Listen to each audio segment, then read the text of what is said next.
Hello students, I am Aarti and I heartily welcome you all to my YouTube channel Aarti Education World. My dear students, today I have brought to you your 10th class English worksheet number 88, which date is 25th of February 2021. My dear students, जो आज की आपकी worksheet आई है dust of snow pome के बारे में आई है। Dust of snow pome जो आपकी फ़र्स्ट फ्लाइट है उसमें फर्स्ट पोम है।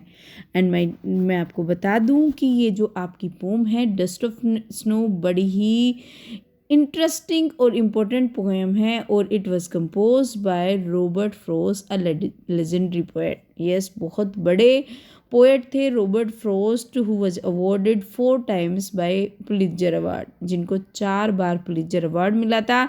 उन्होंने बड़ी ही ब्रीफ में यानी कि ओनली 8 लाइन्स में पूरी पोम को ख़त्म करा है, लेकिन बहुत बड़ी बात ये पोम बताती है हमें। क्या बताती है, इस पोम में क्या लिखा है? is a brief poem that shows how human judgment on certain issues can be misleading. ये पोम हमें बताती है कैसे ह्यूमन जज कर लेता है कुछ भी इशू को और वो उसको गलत तरीके से उसको ले जाता है। The poet depicts the crow and the hemlock tree. जो पोएट ये दिखाता है जो क्रो है, जो कौवा है, ये हेमलॉक ट्री है जो विष का पौधा माना जाता है ना। जैसे हमारे यहाँ धतूरे का पौधा होता है, ऐसे ही हेमलॉक ट्री होता है as a reason for it changed mood and increased optimism. वो बोलते हैं कि कैसे एक हेमलॉक ट्री ने और एक क्रो ने उनका मूड चेंज कर दिया और उन्हें आशावादी बना दिया, क्योंकि हम लोग कई बार निराश हो जाते हैं, छोटी से कोई भी जजमेंट कर लेते हैं।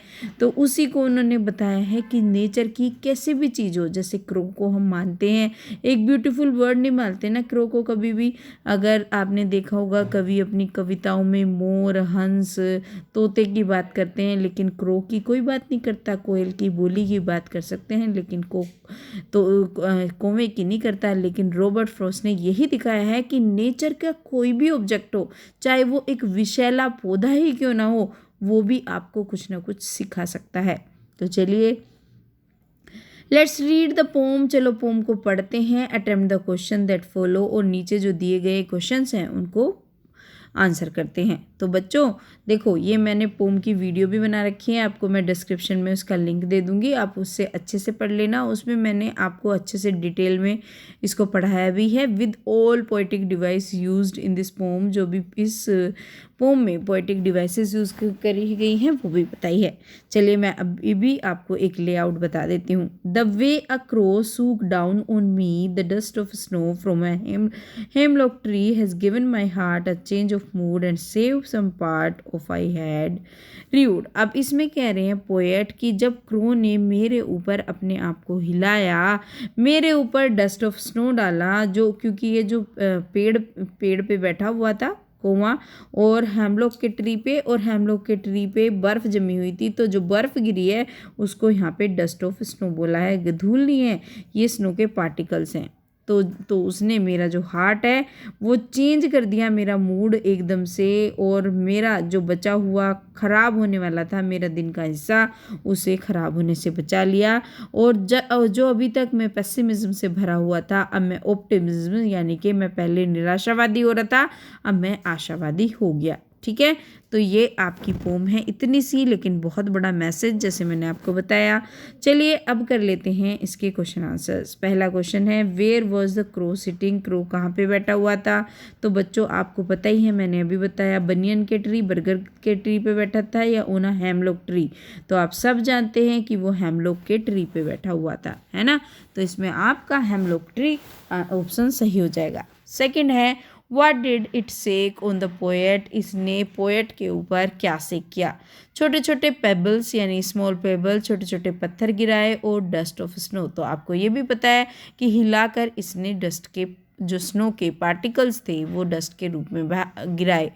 तो ये आप डस्ट ऑफ स्नो लगा देंगे। आपको पता ही है जो यूरोपियन कंट्रीज़ होती हैं बच्चों, वहाँ पे बहुत बर्फ़ गिरती है और बर्फ़ जम जाती है ना, तो धूल सी जमी हुई थी उस पूरे पेड़ पर, तो वो उसने हिला के गिराए जो उसकी बॉडी पे भी थे।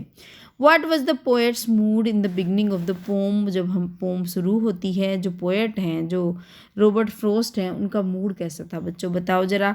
उनका मूड था डिप्रेसिव, सोरोफुल, डिजेक्टेड या रिवाइव्ड, ऑप्टिमिस्टिक एंड रिजुवेंटेड। तो बच्चों उनका मूड डिप्रेशन में था, वो डिप्रेशन में थे, सोरोफुल, दुख से भरे हुए थे, और क्या थे, वो डिजेक्टेड थे। तो इसका option A will be the correct option. Option A इसका एकदम ठीक हो जाएगा। ठीक है, चलिए अब चलते हैं नेक्स्ट क्वेश्चन की तरफ। और नेक्स्ट क्वेश्चन क्या है, what changed the poets mood. Poet के मूड को किस चीज़ ने बदल दिया, तो बताइए किस चीज़ ने बदल दिया। Small particles of snow shook by the crow, crow ने जो हिला के वो जो छोटे छोटे कण गिराए थे उनसे, या कोज एंड कूज ऑफ द क्रो, जो क्रो काँव काँव कू कू कर रहा था उससे। तो बिल्कुल सही बात कह रहे हो आप बच्चों, आपको सबको पता है कि जब उसने स्मॉल पार्टिकल्स गिराए थे स्नो के उसके ऊपर अपने हिला के, तो उसका पोएट का जो मूड है वो चेंज हो गया था। चलिए ई क्वेश्चन पे आ जाते हैं। Which word in the poem does not correspond to rude. कौन सा वर्ड ऐसा है जो हमारे रूड के साथ नहीं जाता है ना। तो रूड के साथ कौन सा नहीं जाता, देखो लेमेंट होता है विलाप करना, रिपेंट भी यही होता है, एर्बियोमोन भी आपका दुखी होना होता है, जबकि रिजुवेनेट जो है आपका खुश होने से मतलब होता है। देखिए ये लिखा हुआ है यहाँ पे रिजुवेनेट भी है ना, तो रिजुवेनेट ऊपर भी आया है आपका, लेकिन वो ऑप्शन आपका गलत था, तो यहाँ पे आप करेंगे रिजुवेनेट जब खुश रहते हैं। चलिए बच्चों अब क्या लिखा है, अब what is the rhyme scheme of the pome. जो ये पोम पढ़ी हमने उसकी राइम स्कीम क्या है। तो बच्चों मैंने आपको वीडियो में भी बता रखा है, हर पोम की जो वीडियो बनाई है मैंने उसमें बताया हुआ है।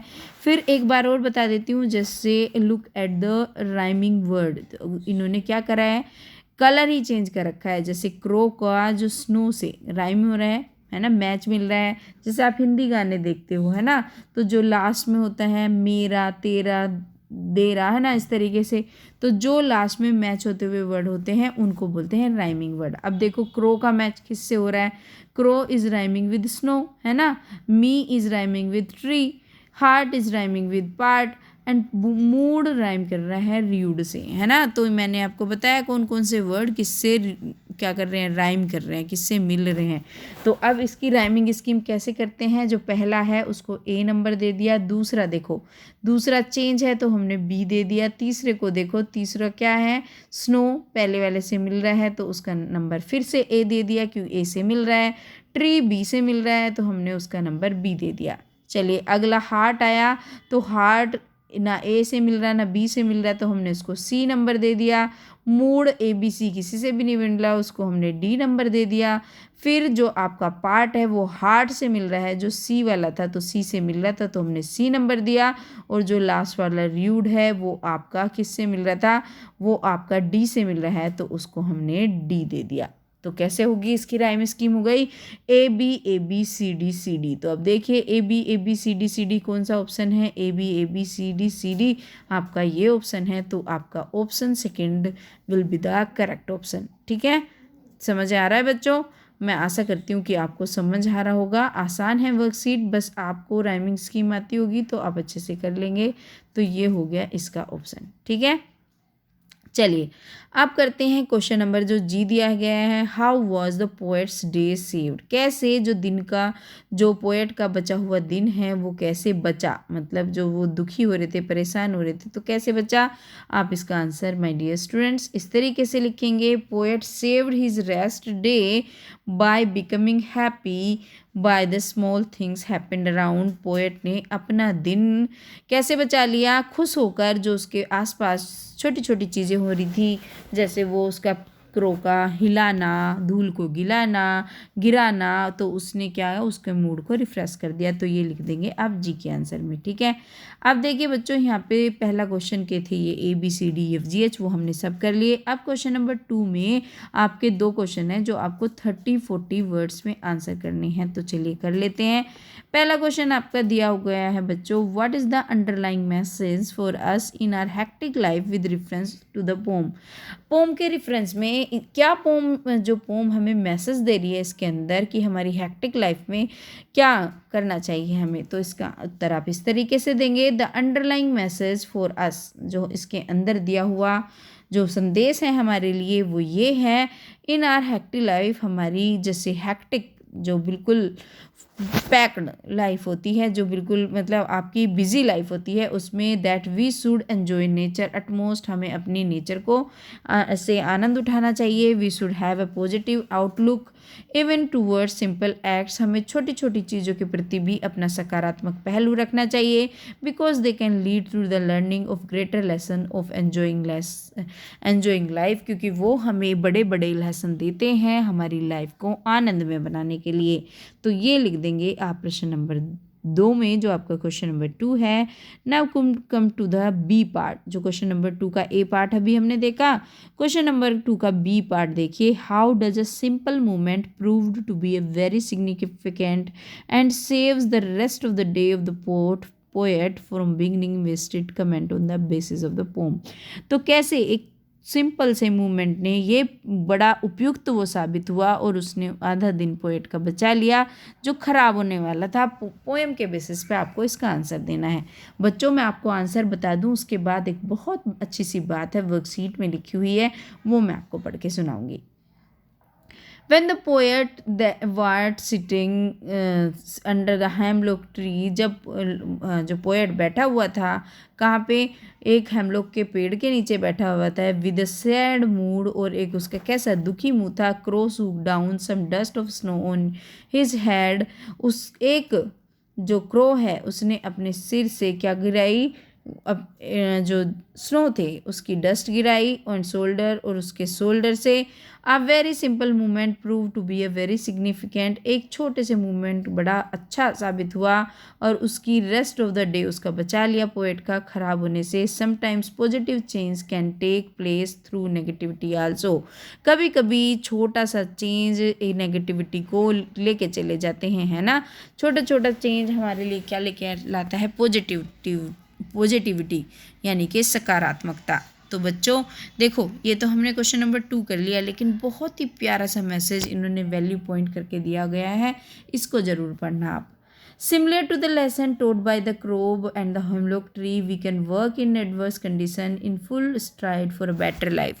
बच्चों, जैसे कि क्रो ने हमें सिखाया इस लेसन में और हेमलॉक ट्री ने हमें भी, कितनी भी ख़राब कंडीशन हो, कितनी भी परेशानी वाली कंडीशन हो, हमें एक बेटर लाइफ जीने के लिए, बेहतर ज़िंदगी जीने के लिए अपने पूरे मतलब जोश से, पूरे हिम्मत से काम करना चाहिए। ठीक है, तो बच्चों इसी मैसेज के साथ आज की हम वर्कशीट कंप्लीट करते हैं।